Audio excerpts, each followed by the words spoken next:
Yeah, we lost a bit of intensity when we started the second half. That was started to lose them in the tackles, and they were getting the momentum, and we were struggling here. We just didn't start well second half. How difficult was it, the chopping and changing? You had blokes playing everywhere, Jai playing hooker. Oh well, it creates its difficulties and problems, but it's the nature of the game. So you just got to adapt to it, and you don't have other alternatives. You know what they are. You've got 4 guys on the bench, and you've got 8 changes, and someone's going to have to play on the wing and never played there before in his life. But that's just, you know. And if you step halfback, I think he played 3 positions today for us. Yeah.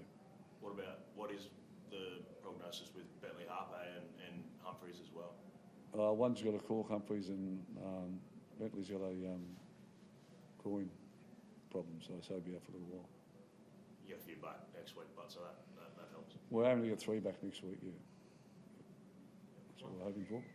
Playing the moment with Alex Johnson also lost, but that's a pretty special moment to see a guy ring up 200 career tries. Yeah, no, I think he's a pretty special player, actually.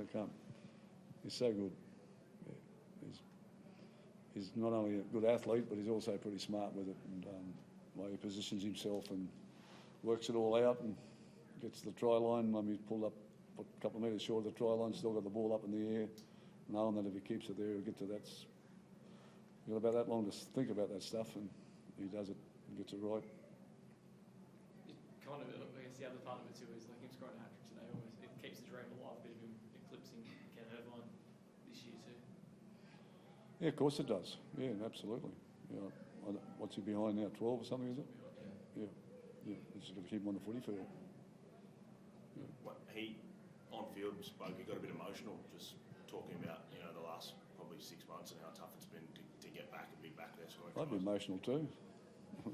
They go through a lot. These guys came back and then he hurt his back and he missed the game. Then he came back and then he hurt his hamstring.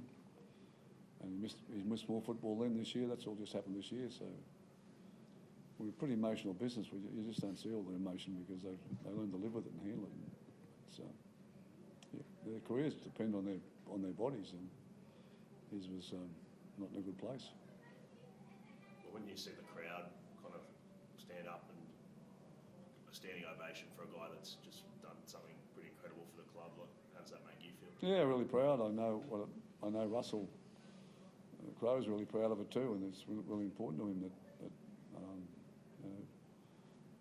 that Alex remains on the wing here as long as he can get the job done, and I feel the same. So, yeah, he means a lot to the fans. He looks like breaking a record that's been there for a long, long time, and so yeah, great day for him. And not over yet though. Did you sort of feel at that point when he scored the third one, got you back within 6 points, the momentum, the way it was going, that it was going to fall your way?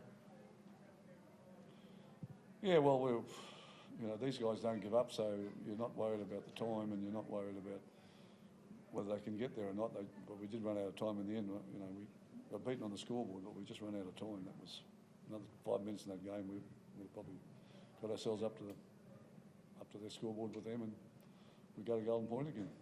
I know you keep saying you're not a New South Wales selector, you never will be, but obviously there is potentially an opening in New South Wales front row after Mitch Barnett's next today. We'll see what happens there. But Keon again, like, is it almost making an irresistible case for the Blues? Well, Jai might answer that. He plays with him, so it's not about Keon. Well, I don't know if I brought you to be a dummy or not, so I'm just trying to get you engaged there. Look, I just think Keon deserves to be picked. I think everyone's seen over the past 3 weeks is what he's done.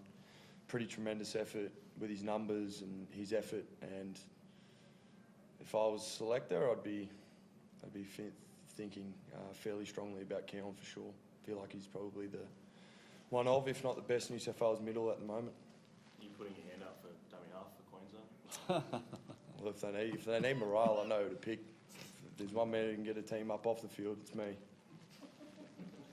Keon's numbers are great. That's the point with him. And he's playing full 80 minutes. He's not even looking to be brought off the ground. So that's a remarkable thing, I think. At the middle forward these days, can do all that workload, and then Payne Haas is really good at it too. But this guy's in that league.